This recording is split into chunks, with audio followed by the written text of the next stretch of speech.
Welcome back to the program, everybody. Welcome back to Clutch Gene Sports. I'm your host, Rohan Chakravarthi, alongside your other host, Marco Martinez. We've got a fun show today. The 49ers, it's combine time, which means it's draft talk time.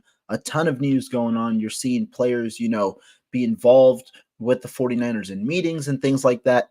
I personally will be at the combine tomorrow, but before that, we're going to get into it. We're going to break down the strategy for the 49ers, what exactly we think they should do, and all of that right after this.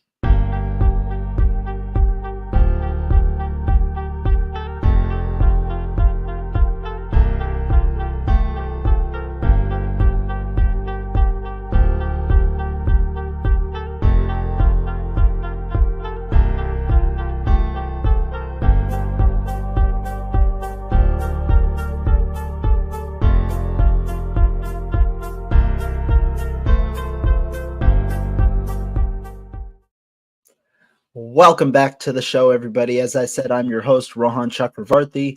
We've got some nice Niner talk today, and I'm here with my guy, Marco. Marco, how you doing, my man? Hey, I'm doing good, man. How you doing? Doing good, doing good. I mean, we've got a lot going on overall. Like I said, the NFL Combine's going on. The Niners are in the midst of figuring out their defensive coordinator position. You're hearing about some new interviews. We've got a lot going on in the Niners world, as usual.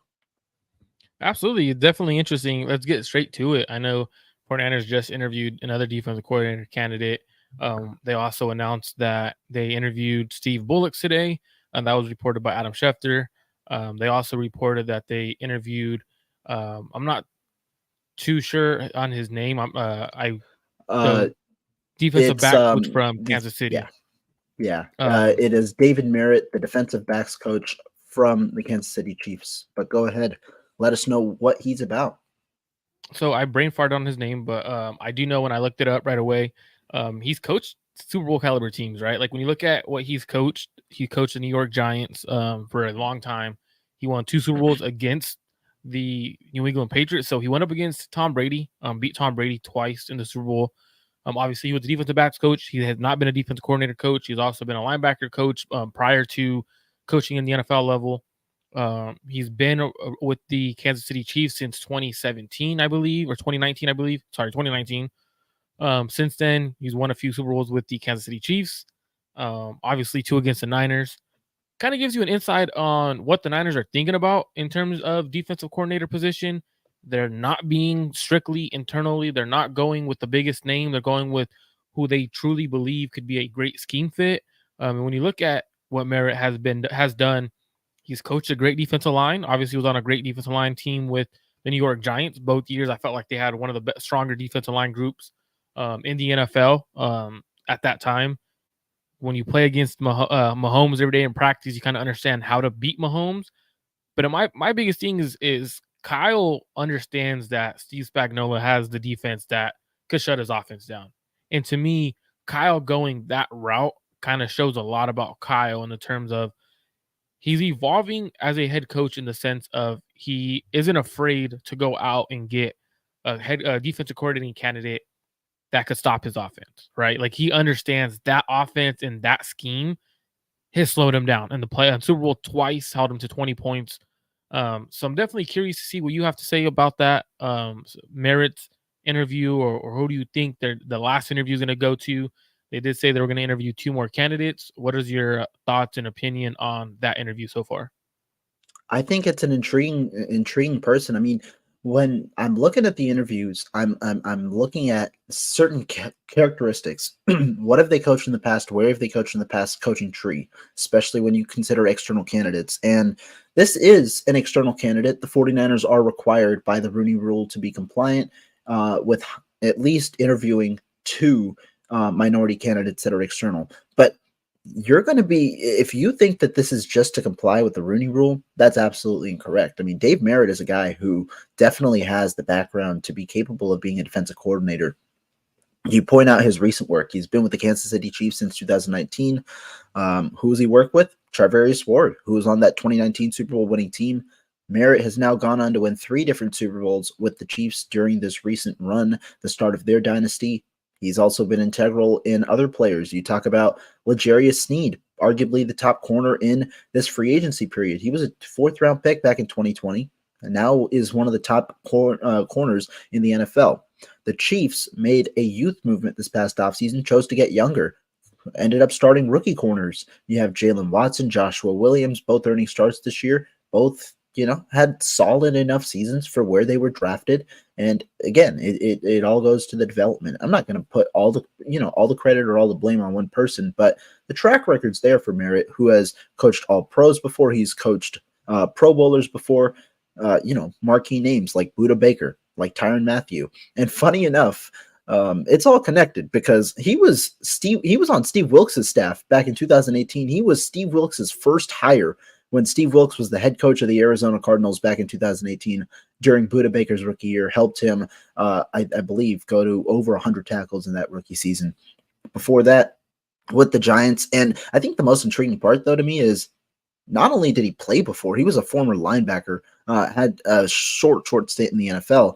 He's coached like literally every defensive position. He's coached outside linebacker. He's coached defensive line. He's coached defensive end. He's coached linebackers. He's coached secondary. He's coached, he's literally had nearly every single role as a defensive coach throughout his illustrious 20-plus year career as an NFL coach. So I think this move is intriguing. Do I think he's the front runner? I don't know if I'll go as far to say that, for the sole reason that he has a strong tie to New York. He has even said publicly that he would welcome a return back to the New York Giants. So you're curious to see whether, this move is a precursor to that, or whether he would take this move. Maybe New York is the only spot where he'd go outside of being in Kansas City. Who knows? But nonetheless, an interview was there, and it was a very intriguing candidate nonetheless. What's also intriguing, too, is the fact that he's coached with Steve Wilkes. A lot of times coaches will immediately pick up the phone on where they're interviewing for and in what position it's for. Replacing Steve Wilkes, obviously it's a situation where the Niners didn't end well with the Niners, right? So he's probably picking up the phone and asking Steve Wilkes, hey, what is your thoughts on Kyle? What's your thoughts on the organization, the defensive schematics that they want to run? What are the principles? Just trying to figure out as much as you can. At the end of the day, the Niners are doing the interviewing, but he's also interviewing the Niners, right? It'll be his first opportunity as a defensive coordinator at the NFL level. So he's also interviewing the Niners because as a minority candidate, they often only get one true opportunity. So it's not like he's going to go in just because it's an opportunity for him. Definitely intriguing. The Niners also stated that they interviewed Daniel Bullocks today. Me and Rohan have given our thoughts on that. The NFL Combine is fully underway. The Niners have met with a lot of players at the Combine. They met with a couple of defensive ends, defensive linemen, cornerbacks. I heard that they're planning on interviewing a few offensive tackles. Some guys, Kingsley Suamataia. They plan on interviewing Tyler Guyton, Jordan Morgan, as well as Roger Rosengarten. And this is all throughout the draft process, not necessarily at the Combine in particular. I was told they plan on meeting with all of those guys. It wasn't necessarily at the Combine, but the Niners have draft needs, right? Every team going into the draft, they have needs. What is the Niners' biggest draft need going into the Combine? Where should they be focusing? Where are you going to be focusing? Obviously, you'll be boots on the ground while you're at the Combine. You get there, I believe, tomorrow. So you get to interview a lot of athletes, a lot of players there. What is the biggest need, in your opinion, for the 49ers during the draft? Yeah, this is a great question. And before I get into it, I do want to say there are a lot of people who might not be as happy that the Niners are interviewing a lot of defensive linemen. Guys, first of all, all the information comes out directly from the prospects, and they are divvied up into different days. Defensive line and linebackers was today. There's going to be a carryover. I know you can get the information from the players while they're asking, but you could also get the information from other people as well, right? Like, so it's not, I know I have seen people like stating their frustration, but expressing that the fan base needs to relax and calm down in terms of the interviews that are going out. That is true. Players normally will ask people always typically the main question they ask at the Combine is, what have you interviewed with this team, right? There's teams that are just trying to figure out who is interested in what player. But if you go to other people and you ask, you could find questions and answers to who's being interviewed. But mainly the reason why that was mentioned is because there's a lot of people there on the ground, and mainly we're getting feedback from defensive linebackers, defensive linemen, and stuff like that. But my bad to cut you off, Rohan. No, you're right. And so you'll probably hear a good amount about offensive linemen. I've put out some feelers. You'll probably hear a lot about offensive linemen over the weekend on Saturday when they're being requested. But let's talk about draft needs. I mean, overall, when I look at biggest draft need, I look across the board, I see where are the 49ers lacking a starter. Last year we did the same exercise. That was a team that was pretty complete. I think this year the team isn't going to change as much. You see, not many core players are going to be free agents. You have a majority of the core. You have the option to keep a majority of the core on this team. Personally, I believe that will be the case for one more season before a significant amount of change in 2025, but you also want to project for the future.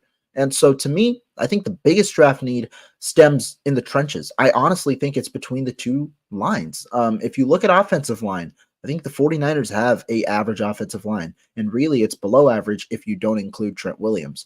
I think Aaron Banks is average, and I think everybody outside of him is average to below average outside of Trent Williams. So I think right now you want to see. I don't think you're going into the draft saying we're going to only target this position, but you want to see who can upgrade that position. And there are certainly viable candidates at 31 and across the board throughout the draft. And so I think offensive line is definitely a need, but I don't think it's just tackle. I think tackle, guard, or even center could be potential needs in this draft, depending on how the 49ers address free agency. Elsewhere, I think defensive line is going to be a need as well. Why? Because if you're looking at the needs in terms of potential starters, the 49ers don't have that second defensive end right now. I don't know if they trust anybody currently on their roster to fill that void. If you look at the free agents, you're losing Randy Gregory, Chase Young, and you're also missing out on Cleveland Farrell. Now, one of those guys, multiple of those guys could return, but right now it's unknown. They could have all priced themselves out of San Francisco's range. They could go elsewhere. And so I think you might need a defensive end. That's another position where there's going to be talent available, both at 31 and across the board throughout the draft, given how this edge class is. I think that's another need. I see how the comment points out corner. I think that's also important because when you look at the board, that's another place where you're probably going to want one more starter. Now, that might be a position, though, the 49ers fill in free agency. You might look to get a nickel in free agency, maybe even look to get an outside guy on free agency on a mid-tier salary.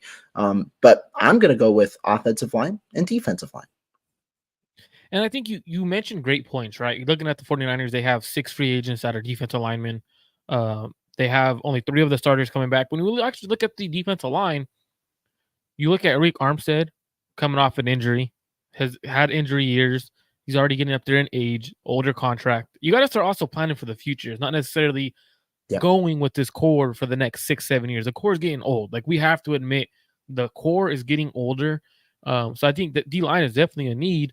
Looking at the 49ers roster, the way they built it, it looks like they have another 2 years with this core. And if they truly wanted to go a full 2 years, due to cap purposes and stuff like that, they could go a full 2 years. The reason why the Niners lost the Super Bowl, in my opinion, was they never addressed the offensive line last offseason. Like, one of the biggest situations was you let Mike McGlinchey go in free agency because he wasn't that great. You didn't want to pay what he was going to command in the open market, yet you didn't upgrade at the offensive line or even stay the same. You got worse at right tackle. Your right guard, as a rookie, Spencer Burford, played well because he had a better right tackle next to him. In my opinion, Burford is truly a tackle, not a guard. Your center is a journeyman who you extended at essentially a 1-year deal. So in my opinion, I do think the offensive line, like you said, is below average. Even with Trent Williams, I think it's still below average. From center to the right tackle position, it's all replacement level players, right? So for me, you can't win Super Bowls with an offensive line that's built off of replacement level players. Those are backups, right? You don't want to be starting backups at those positions. Now, for me, I definitely think the biggest need is offensive line, but I would argue defensive end is the second or even more important than the offensive line. There's no one opposite of Nick Bosa. And I think that is a big, serious situation when you have going on. The Niners were struggling against the run. They were struggling to get after the quarterback. That's why they made trades for Randy Gregory. They made a trade for Chase Young because they understand their D-line needs someone opposite of Nick Bosa. in order to be at their peak.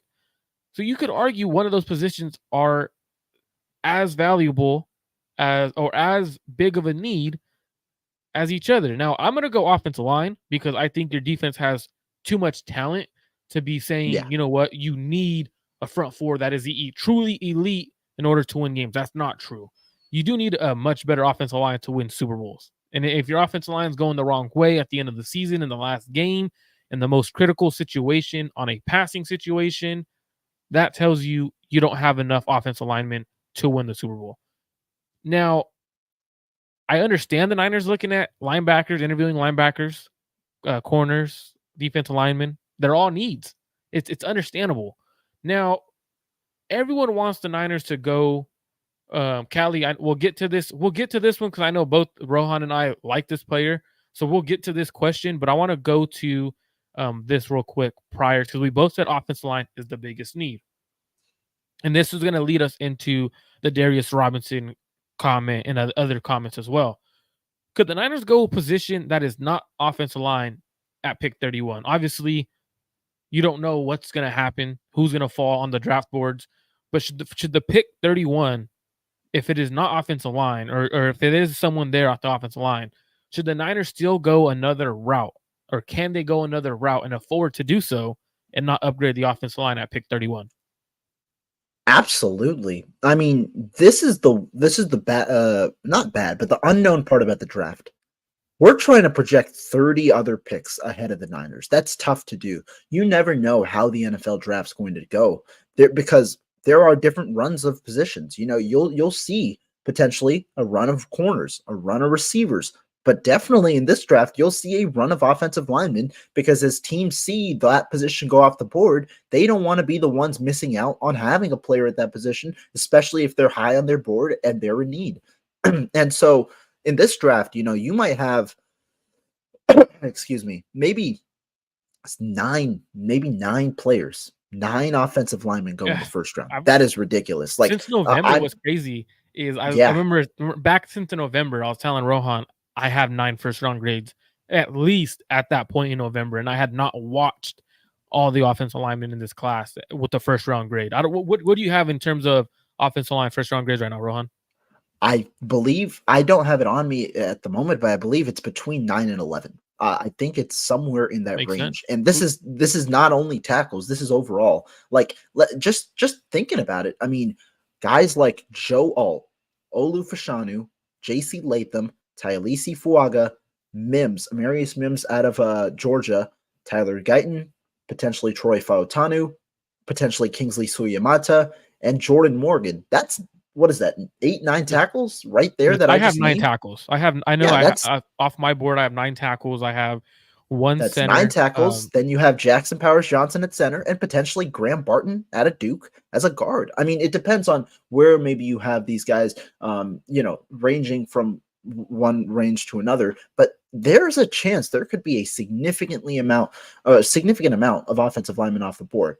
I believe this draft best positions the 49ers to go best player available. Now, the question is whether they would do that because in previous drafts, the issue is they've done that strategy in the later rounds, not as much in the earlier rounds, instead of reach for some needs, and that have left them with talent that hasn't reached superstardom overall, whereas there were good players at that position that they could have selected. So I do think that there's a chance they don't go offensive line because you never know what run is ultimately going to happen within the first 30 picks of the draft. You also don't know, consequently, with runs happening, you don't know who's going to fall. There could be potential defensive tackles that fall. There could be maybe even if you consider it a cornerback or a receiver that fall. There could be a lot of talented players that fall in this draft because this one isn't necessarily as top heavy, but I do think that there's a good range of starters that you can go ahead and get around at 31 that the 49ers will be interested in.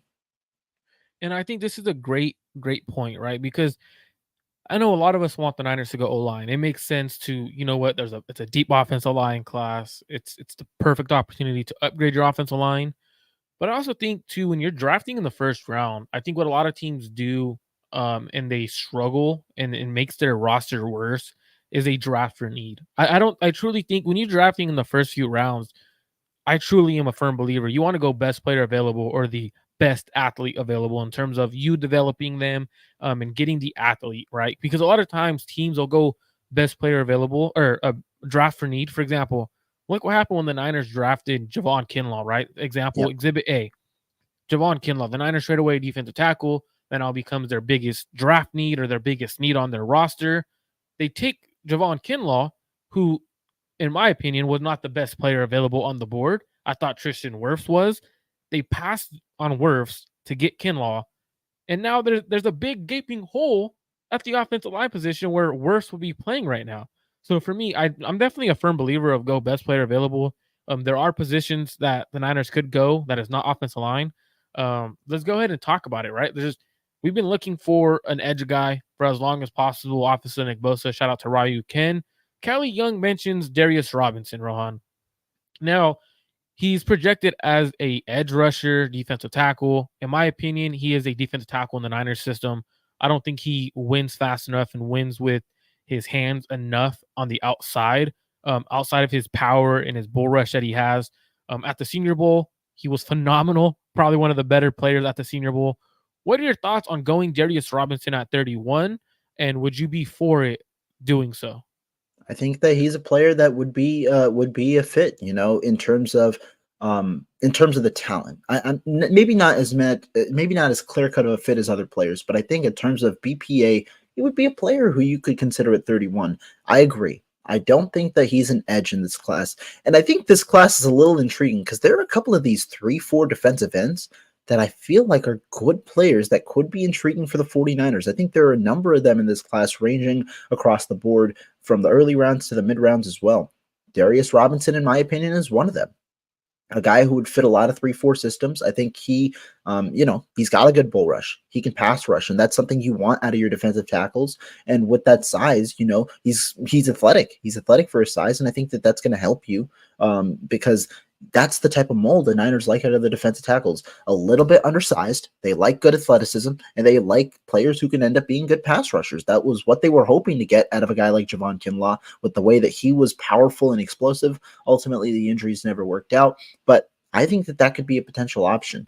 Now, the question is, one, will he be there at 31? I'm anticipating he will. And two, who else is going to be there at 31 that the Niners might prefer as a better fit? I think, though, Robinson would be a guy who I think the Niners would have on their board. I definitely think he's an option, right? When you look at him, based off of some of the notes I took from on him, he's physical at the point of attack. He's a technician against the run. He can stack and shed. Uh, he has the ability to get after the quarterback, and he has a nasty rip swipe move. That's pretty filthy. He could be go inside and outside in pass rushing downs. So if you wanted to put a faster edge rusher outside of him, and put him at the defensive tackle spot, he could do so. He could also rush from outside if you wanted to keep Armstead and Hargraves in the game. So he's capable of providing position versatility.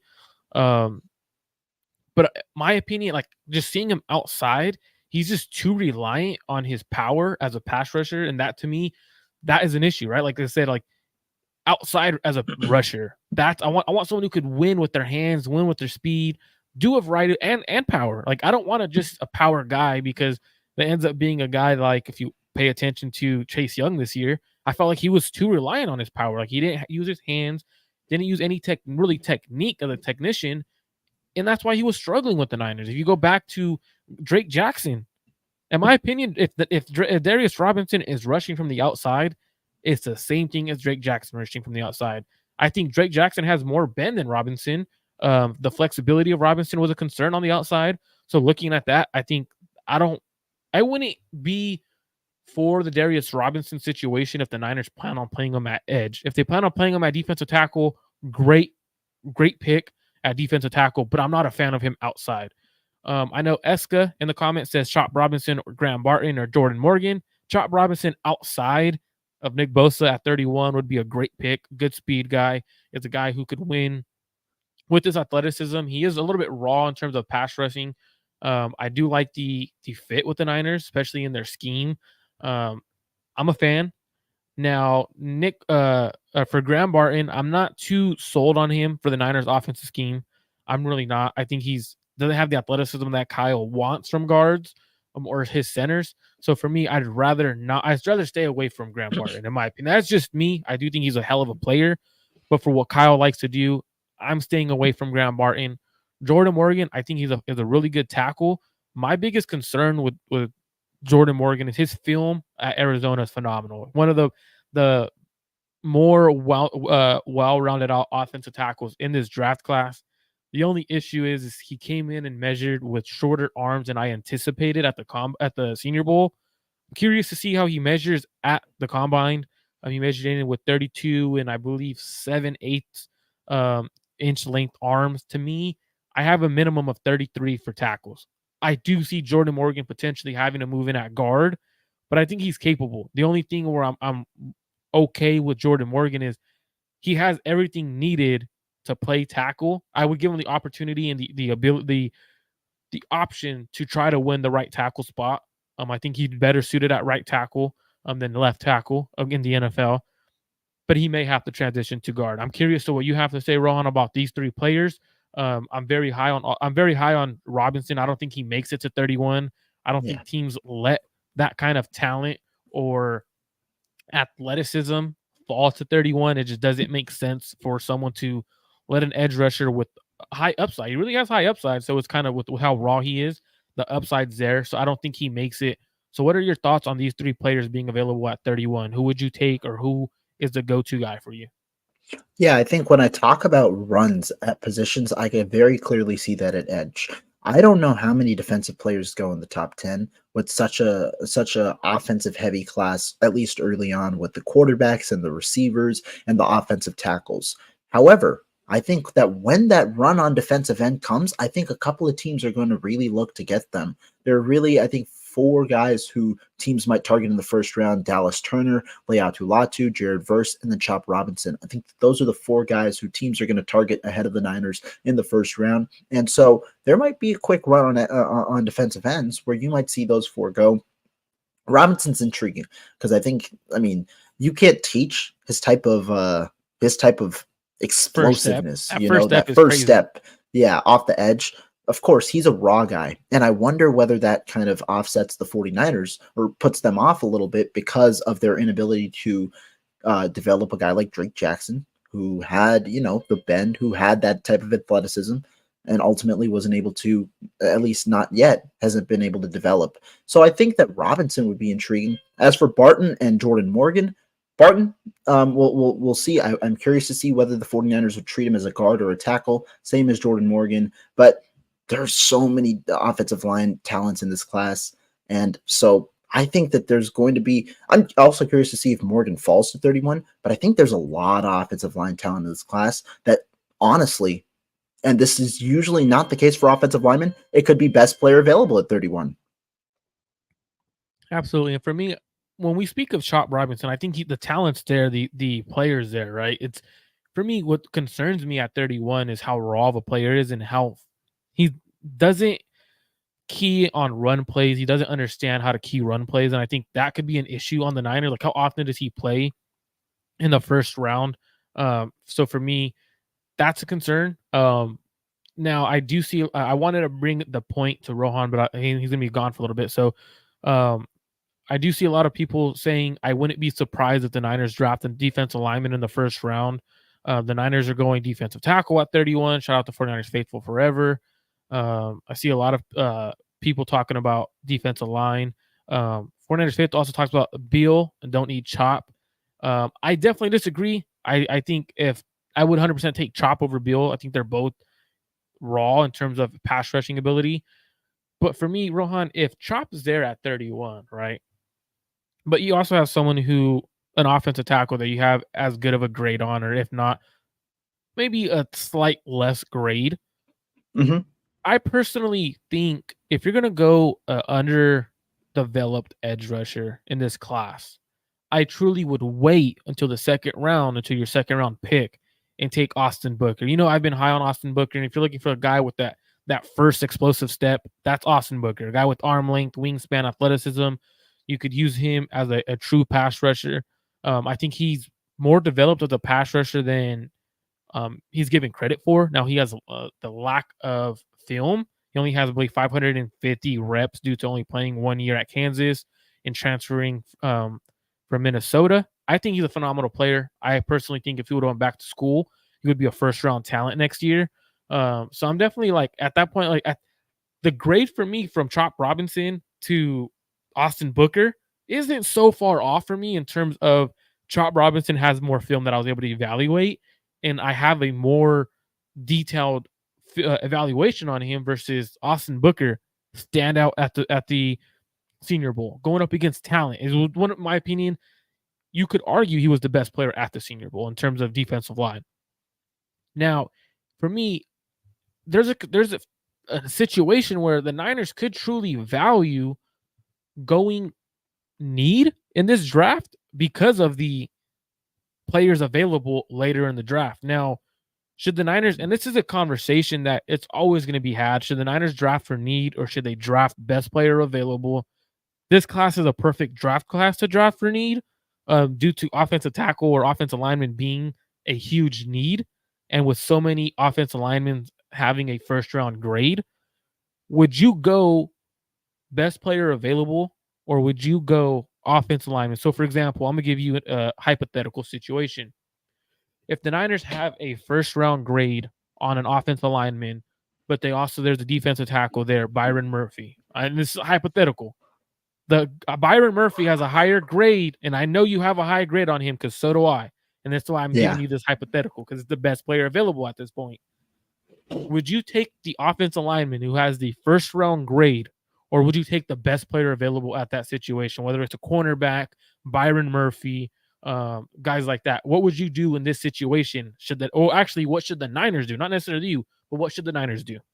Yeah, so I'm going to treat this hypothetical as just, just like one of those type of players where I might have a higher grade. Byron Murphy, maybe a guy like Kool-Aid McKinstry, maybe Quinton Mitchell, that kind of guy. First of all, it's Byron Murphy. I'm 100% taking Byron Murphy. But in general, overall, you're talking about offensive tackle versus a guy who you might have just a little bit of a higher grade on. I understand what you mean in terms of drafting for need, understanding that there are players that you could take at a later round. The only issue with that philosophy is you can't project what goes on in the next round to where your player might be gone by that time. I would argue you could though, Rohan, because remember when the Niners did draft George Kittle, right? They had a third round grade on him, right? Yeah. They projected, and that's when, and I don't know if Adam Peters actually said this. He said, we projected that we could get him in the 5th round. He said, we understood that his third round grade was a third round grade for us. But when we spoke to other people and we spoke around to the league, other personnel, they didn't have him as a third round grade. But he said, due to the production, we knew we could get him in the 5th round and get away with it. So you actually could, like, if you you can in a sense. I agree. You can in a sense. Yeah. I mean, the example I'll point to is Cam Taylor-Britt back in, what was it, 2022? 2022. I mean, I think I tweeted out this earlier because, I watched Cam Taylor-Britt this year.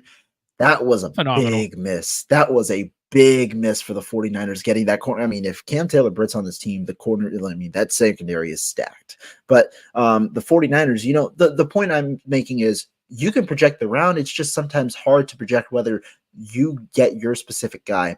But in terms of draft for need or draft for BPA, if the grade itself is not that staggering to the point where you're willing to go ahead and take the player that fits your team better at this current moment, I'd do that. However, if there's a player who you believe is above the others, if there's a mid-first round player available at 31, I'm taking that guy 100%. I don't even care if it's a receiver. Because there are at times where you're going to find a way to utilize that player, or you can find different ways in your future to project to involve that player as a key cornerstone. For example, let's just hypothetically say that's Byron Murphy. You now understand you have a franchise defensive tackle there in your system. So when you're allocating money for the future, you realize that Byron Murphy is one of the cornerstone guys. You now can free up some of the money at defensive line. You're not attached to certain players that you might be attached to otherwise, given the lack of an immediate guy to fill that void. And so that's where I think you could go with the best player available. However, if the draft grade, let's say between a Chop Robinson and maybe a Kingsley Suiyamata, is very slim, then I would take the tackle, understanding that he could better fit your team currently, and that could work. So it's interesting because when you talk about drafting for best player available, it's best player available relative to your roster because best player available also involves the impact they could have on your roster. You're not going to draft a quarterback if you have an elite quarterback already on You your sure about that? roster. If you if you have I mean, a let's say for hypothetical reasons, right? mhm. If you get a guy like JJ McCarthy, if he falls to 31 and he's I'm projected a trading the top 10, pick. I'm you're trading trading the the pick. pick. I'm getting You would value for that pick. I'm trading hold the pick and I'm getting as much value as I can for that pick. you wouldn't. So at this, hold on. So you're telling me you're gonna give up, and this is for me, right? Best player available, but what also comes into it is, even though it's not a draft need, quarterback wouldn't be a draft need, right? I'm Yeah, not giving up 4 years, 3 to 4 years of a rookie controlled contract when I could turn around and I could flip Brock Purdy for draft picks. So for me, like that's fair. this also too, like you also like we also got to put it into the fact in the sense of I'm not saying this is like a you thing or anything, but like what a lot of times people don't realize is if the opportunity presents itself, it changes how a team views the draft, right? Like you're saying, who Yes. falls in this draft? We don't know. We don't know if like we don't know if a team is super high, a super high draft pick or whatever um falls. For example, when Jalen Carter was projected to go top 3, right? He was a Mhm. phenomenal player. Something happens right before the draft or that situation. I'll give For you an even like a good example that for a team that people don't like in this chat. Dallas Cowboys getting CeeDee Lamb at 17 that year. CeeDee Lamb was not going to be there. Fell all the way to 17. They had Michael Gallup and Amari Cooper, and they took CeeDee Lamb. and that wasn't a draft need. So like for me, that's what I kind of like kind of mentioning. Like you kind of got to go if that happens. For example, if JJ McCarthy falls at 31 and you have a top 10 pick on him, like you have a top 10 draft grade on him. He played in the national championship. He played against top talent. It's not the same thing as the Trey Lance situation where you're projecting this quarterback to be something. So at that point, that's when you go best player available, right? Like same thing for defensive tackle. It's not really a need. You have Armstead and Hargrave there. But if Murphy falls to 31, you kind of go best player available. So I'm I really can understand. Yeah, I can understand that. I can understand that.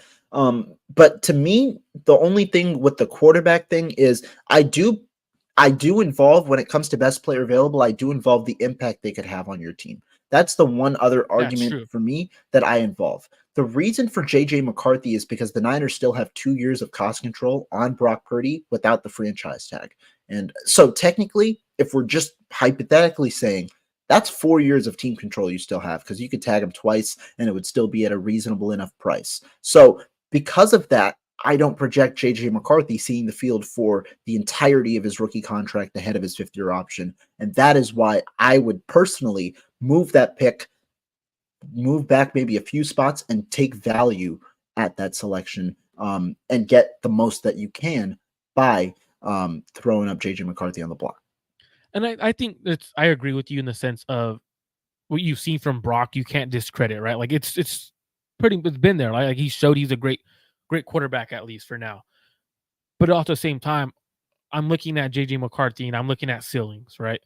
Who has the higher ceiling? Who has the more ability? Because at the end of the day, a quarterback position, I think JJ McCarthy is a really good quarterback in this draft class. But you got to also look at is it worth it to do it, right? Is it worth? And at that point, it's a quarterback position, quarterback driven league. If Kyle and John have a top 10 grade on him, it kind of would be impossible for them to let it go because you're getting extreme value at 31. It's kind of like the Lamar Jackson situation in Baltimore in a way. You're getting that 5th-year That's fair. option That's a good example. opportunity. But for me, we're talking about players and what their value will be to the Niners year one, right? Yeah. Last year, the Niners came out and Kyle Shanahan was talking about how he doesn't foresee a rookie coming in and beating out Colton McKivitz as a rookie. And to me, I thought that was an interesting take because we had not seen Colton McKivitz play much. And when we did, it wasn't great. As a spot starter, it was not great. So I thought that was interesting. Now, with a deep draft class, can a rookie come in and beat out Colton McKivitz year one? Now, Kyle said one thing last year, but could he be thinking another thing now since we saw the play of Colton McKivitz wasn't great? Could Kyle be thinking and John Lynch be thinking something else this year? So what are your thoughts on Colton McKivitz against the rookie? Now, this is a conversation we And briefly I had, but let's we go ahead and saved. before we continue, this is true. Pure hypothetical. Yeah, JJ yeah, yeah. making it to 31. Which is sometimes He's I like to bring up some crazy stuff and have the yeah, yeah. conversation for fun. It was a hypothetical. Just wanted to clarify that we're not insinuating that the Niners are moving off Brock Purdy or that JJ McCarthy is going to be a 49er. That's very, very unlikely to happen. Going back, though, to the topic, can a rookie offensive tackle beat out Colton McKivitz? Me and Marco, we had a brief conversation, but wanted to save it for the show. To me, this is an intriguing topic because we out as outsiders view the offensive tackle situation probably a lot differently than the Niners view theirs. I think the Niners and Kyle Shanahan have a specific way of developing their offensive linemen, and I think that way takes a little longer than what fans expect that process to take because of how complex it is to learn this specific system as an offensive lineman and the way also just who are you going to play around. It's not like whoever you drafted offensive tackle for right tackle is going to play next to Trent Williams. You're probably going to play around either another young guy or a guy who hasn't been in the system for that long, be it Spencer Burford or a guy who you signed in free agency. And so that's another part where you're inexperienced playing with a guy who might not be the best player for this specific system. And so, to me, can a rookie offensive tackle beat out Colton McKivitz? I truly believe it depends on the player. And I also wonder, as a Okay. follow up, I do think that I wonder if the 49ers and their draft grades are altered a little bit in terms of the projection for potential versus ready now. Are the 49ers more willing to take a ready now player? If that's the case, and we'll figure that out on draft day, I think that illustrates a little more their willingness to potentially create a competition at right tackle. However, if it's a guy who is a little more inexperienced, a guy who you might not trust to potentially be ready in year one, maybe just hypothetically, a guy like Amarius Mims, who personally I believe is going to be a really good player, then you might see a shift. You might see more development and then potentially him starting in year two. Can a rookie offensive tackle beat out Colton McKivitz? Yes. But I do think personally, while the chance is still fairly high, I do think that there's still a good chance that 49ers still might trot out Colton McKivitz next year at right tackle. I think that there's a chance like that, and a lot of people aren't necessarily grasping it because the idea of drafting a tackle at 31 is very realistic. But I still think even if they draft a tackle at 31, there's a good chance potentially that Colton McKivitz still trots out as the week one starter. Perhaps there's a midseason change. Perhaps there's a change of the bye week, whatever it may be. But I think that there is some realisticness that this might not be the case come week one. And that's a great point, right? Because many people don't, as much as we dock Colton McKivitz, right? He wasn't great. He wasn't good. He was average.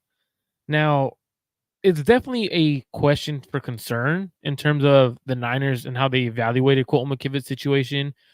They didn't bring anyone in to compete with him, not even free agent, not even a cheap free agent. Didn't bring any rookies in to compete.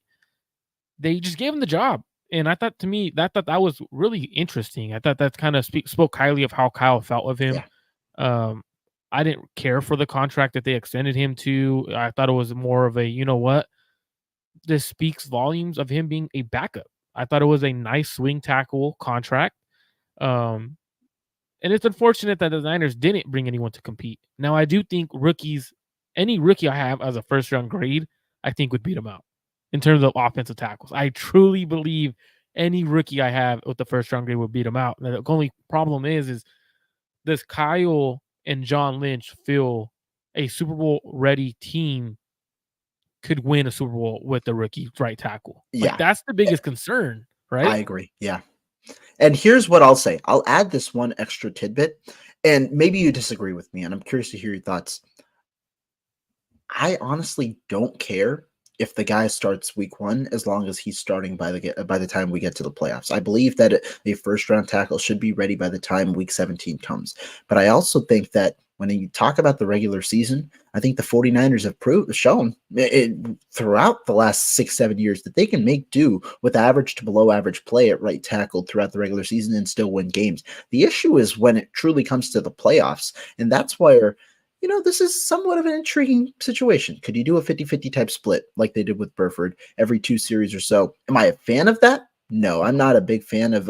I don't believe that it's a good system. I don't think it helped either right guard when they were doing that system. But I also wonder, are you going to are you going into the offseason looking to potentially develop this right tackle to be ready, prepared to kind of start mid-season, and then kind of insert him in there after that, so that he gets enough game reps to be ready for the playoffs? Or what's kind of the what's a different alternative? Because if they don't beat him out week 1, I'm not sure I'm 100% confident that Colton McKivitz is going to be the starter for the whole season. I think that there still would be a plan behind the scenes to amp up the reps for a rookie tackle so that they'd be ready when they're needed. I agree with you. I don't care if he doesn't start week 1. Like, I truly don't. Now, I get you want your first rounders to start week 1. We also saw Aaron Banks not play year 1 as a second rounder, and people called him a bust. They're like, "Oh, he's terrible. Are you taking second round offensive lineman?" Look how he's turned out. I think he's a average, a really good guard. I think he's one of the better guards in the NFC in terms of as a starter. Now, every team you at least need one starting like really good guard, and I think he's that for the Niners right now. You can't have offensive linemen that are all great, except you're the Cowboys, and they still lose in the playoffs, right? Like, just it's unfortunate. But when you look at the Niners, I would truly speed rush an offensive tackle, and the way I would do that, Rohan, is every rep is against Nick Bosa. Nick Bosa, you're gonna dominate this rookie every freaking play in training camp, in mini camp. I need you to get this rookie ready by week 1. Hey, if he's not ready by week 1, that's fine. You're going up against him every day in practice. We're gonna get this guy. We have the best edge rusher in the NFL.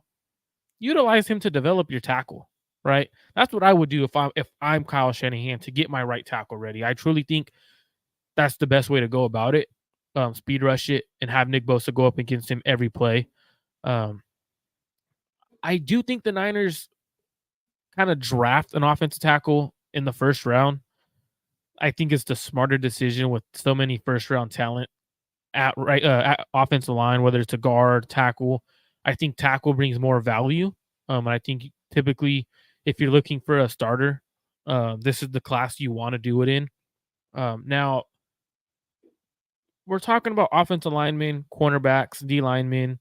If you had to choose right now, what would you say the pick is in the first round at 31, assuming there's just assuming there's a first round talent at 31 for offensive lineman, cornerback, and defensive lineman? That's a good question. Overall, if I was to guess right now, I would not say corner. I don't believe that one of the top 4 corners would be there. In what do you call it? In Terrion Arnold, in Kool-Aid, or sorry, top 3, Kool-Aid or Quinion Mitchell. I don't think that they're going to be there, and so I don't think it'd be corner. Offensive line or defensive line, I think that's a good question. At the moment, I would probably go offensive line. I do think that it would be an offensive lineman. I'm curious to see how the defensive line kind of plays out in terms of how those players go. I do think, though, that there's not going to be enough of a run that all 11 first round offensive linemen go within the top 31 picks. I think that teams are going to overvalue other players. Quarterback always gets, a bit amped up. You're definitely going to see 4 quarterbacks get drafted in the first round. Maybe one other guy sneaks in. I mean, receivers, there are 4 to 5 solid receivers in this class. I think overall, when you count it up, it's going to be hard to find spots for all 11 potential first round offensive linemen. And so to me, I'm going to go with offensive line at this stage. But as we've kind of highlighted throughout this whole episode, there are a variety of options that could ultimately end up being the pick here at 31. My guess, though, right now is offensive line. Where are you? So I'm stuck because It all depends on what defensive lineman is there in that first run at 31. If it's someone that I truly believe is a better player than the offensive tackles or the offensive linemen in general, um, I truly think the Niners go offensive tackle. I think it's going to end up being one of the top offensive linemen. I personally think it's Kingsley. I think the Niners love him from what I've heard and based off his film. How I personally like I've been super high on Kingsley for a while. And if he's there, it doesn't make sense for the Niners to not take him. He has right tackle, left tackle versatility. Has potential to be the best offensive tackle in this draft class, and he could potentially go as the last offensive tackle in the first round. Looking at the Niners, the way they see things, if one of the top, let's say a receiver falls, I think Kyle Loves at 31, preparing for the future. Deebo Samuel might not be on the roster after next season. The Niners could develop a receiver. I mean, pairing a receiver, but it also doesn't make sense when they plan on extending Jawan Jennings. So I think I'm ruling receiver out at least for now. At least for round one, I don't know if there's going to be like the guy who I had an earlier crush on was Brian Thomas Jr. I just don't envision him being there at 31. I think that they're talented receivers, but like we're starting to find out in previous classes, you're going to get good receiver value later in the draft as well. On day two, there'll definitely be receiver value in this class, potentially even further than that. I definitely think that's the case. I know Rohan, you and I were both at camp. You were there a lot more than I was. How many times did you see McKivitz go up against Bosa in camp? Not Not often, much. right? I didn't see it No, either. both Bosa didn't play that much during camp. Remember, he'd sit out. It's not usual for him and or Trent Williams to play. It usually there'll be Bosa versus Trent. When you see him play, it'd usually be Bosa versus Trent. Then I see pockets. The cheesecake says, "Did we lose the corner? We did not lose the corner. Expecting Maybe Emo to bounce back the outside. cut. I think he maybe Isaiah Oliver, if that's what you're asking. It We could be. released him. Yeah, But I released think it's him. more So so. yeah, I think he's more so trying to imply that we're mentioning go corner in round one. So I think he's saying like, what starter did we lose? Now we did move Demo inside, which hurt outside corner. Ambry Thomas had to step in and play. I didn't think he was as bad as many people are giving him slack for. I didn't think he was terrible, but it's also if you could upgrade at corner, that's one of their weakest links on defense. So at that point, it's like if you could get a corner who is a lockdown corner in the round one, or do you feel like he could be potentially that guy? Um, you got to upgrade. Now, this is a good point. Do you think the Niners could give their defensive coordinator a new gift in the first round? Like, hey, you know what? If, for example, if it's defensive coordinator from Kansas City, let's say he comes over and the Niners are kind of intriguing him with, hey, first round talent, we can help, you could pick it. That's going to be your decision at the defensive line spot or corner spot. You've coached defensive backs, you know what you're looking for. Could that be an intriguing way to bring over a defensive coordinator that you really like? I think that there could be a way, but I also you got to question who it would be because, like I said, it all really depends on the runs. To me, right now, there are I think probably around 8 defensive players that I would probably take in the first round. There are 3 corners with Arnold, Mitchell, McKinstry. At least for the Niners' sake, you got a couple of edges. I think there are 4 edges with Turner, Latu, Verse, and Robinson, and then 3 tackles with Newton, Murphy, and Darius Robinson. So I think that, outside of that group, I question who exactly the 49ers would look to target at 31 over the existing talent offensively. And again, that's what 8 players or so, 9 players that I named. You question whether all 9 of those guys will be available by the time 31 comes. So I would not be surprised if one of those names falls and the Niners like them at 31 to the point where they end up drafting him. But outside of that, I don't envision them reaching for a defensive player just to draft a defensive player to suit their defensive coordinator, especially if there's good offensive talent on the board, like I anticipate with the amount of tackles in this class. I 100% agree. I don't think they entice a defensive coordinator. I mean, the way I would entice the defensive coordinator to come over here is, look, I got Fred Warner, Nick Bosa, I got Dre Greenlaw, who should be back by week one, hopefully, if not by midseason. I have a good defensive line, Charvarius Ward. I got Talanoa Hufanga coming back, a promising young rookie, Jair Brown. That's how you entice the defensive coordinator to come. you have all the pieces to win a championship on this roster. Obviously, we were just in the Super Bowl. That's how you bring someone. I don't think you tell a defensive coordinator, hey, you know what?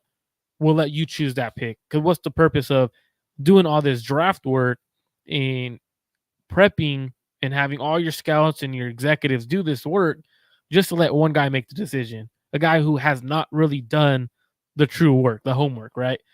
You can't have someone take a test if they haven't prepared for it. And I think that would be the issue if they did with the defensive coordinator.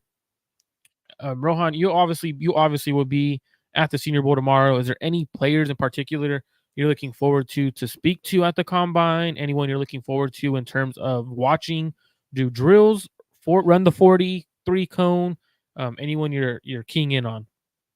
Yeah, I love this kind of this time. I'm starting to really delve into a lot of these positions, starting off with corner. I mean, I've done some work on specific prospects, but starting to develop, go into these positions a little more in depth. So I'm very curious to see how a lot of players perform because the combine is a place where a lot of different players ultimately make more money or potentially fall in the draft, even though it's not necessarily just because of what they do with the combine. I think that's the case. Tomorrow, I'm excited because it's the DBs. DBs are expected to talk tomorrow. I believe it's DBs and it's tight ends tomorrow. So curious to see, or I'm definitely going to be talking with a lot of those DBs. I'd expect the Niners to pick up, John Lynch said you expect a corner draft. I'm expecting the Niners to pick up at least one DB. But then tight end is also an intriguing position because Niners might look for a TE too.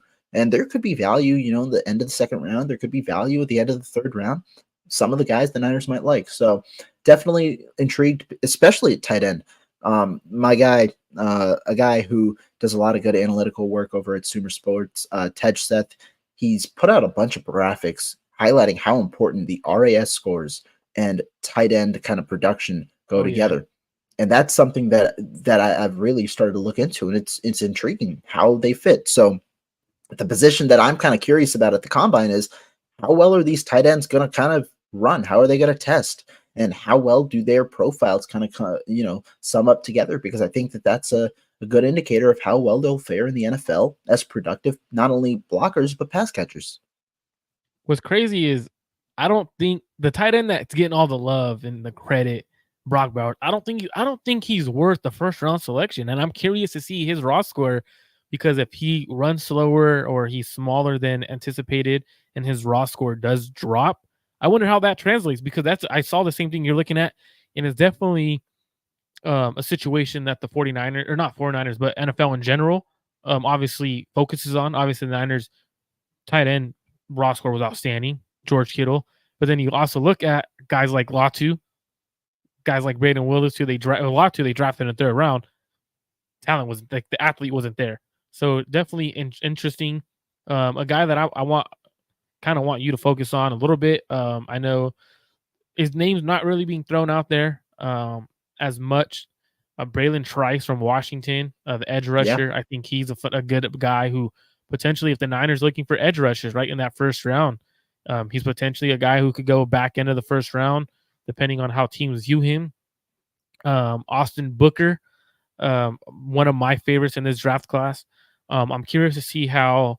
Um, I don't know if Johnny Wilson. I know a lot of people are hyped on him, how he performs. Obviously, you text me the other day about him, and I said I'm not a fan at all. Like big guy, 6'7" receiver, but he's not a good athlete in my opinion. He's not doesn't have strong hands, can't win 50-50 balls. Like there's not much there. Um, Curious to see a player. I'm really curious to see perform at the Senior Bowl, and it's only because I think he's a later round guy who the 49ers could definitely peek at. There's two of them. I have a safety. Not the safety isn't a later round guy, but Jaden Hicks out of Washington State. I know that's my you like guy. him. Yeah, I want to see how he runs and how his lateral movement. And then lastly, I want to see Hunter Norzad. Film shows he's a good athlete. I want to see him run. I want to see him do the 3 cone drill. Um, I'm just very curious on seeing the athlete in him because obviously the pass protection is phenomenal. Run blocking, I would like to see a little bit more out of him. But again, a center who you could get in the later rounds who you don't have to take as high, and you could develop him if you truly think Brendel is a guy that won't be beat out by a rookie. But any other guys you have that are late guys or anything like that you're like, you know what, I want to see him? Yeah, I mean, there was a guy, I don't know who shouted him out, a linebacker who talked a little bit today, Jordan McGee out of Temple. It seems like he might be a late riser. I'm curious to see how he tests overall. I got a personal guy, Tanner Bortolini, guy who played at Wisconsin.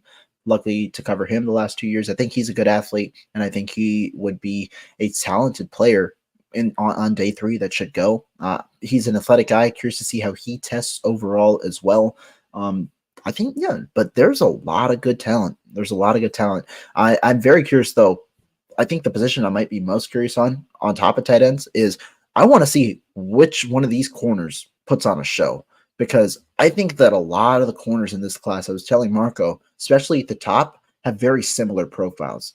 I want to see which ones can kind of distinguish themselves a little bit. I don't think it's going to change too much in terms of evaluations, but with such similarities with certain players, you want to see what are the slight differences with certain guys and things like that. And so I'll definitely be looking at having a close look at the corner class overall.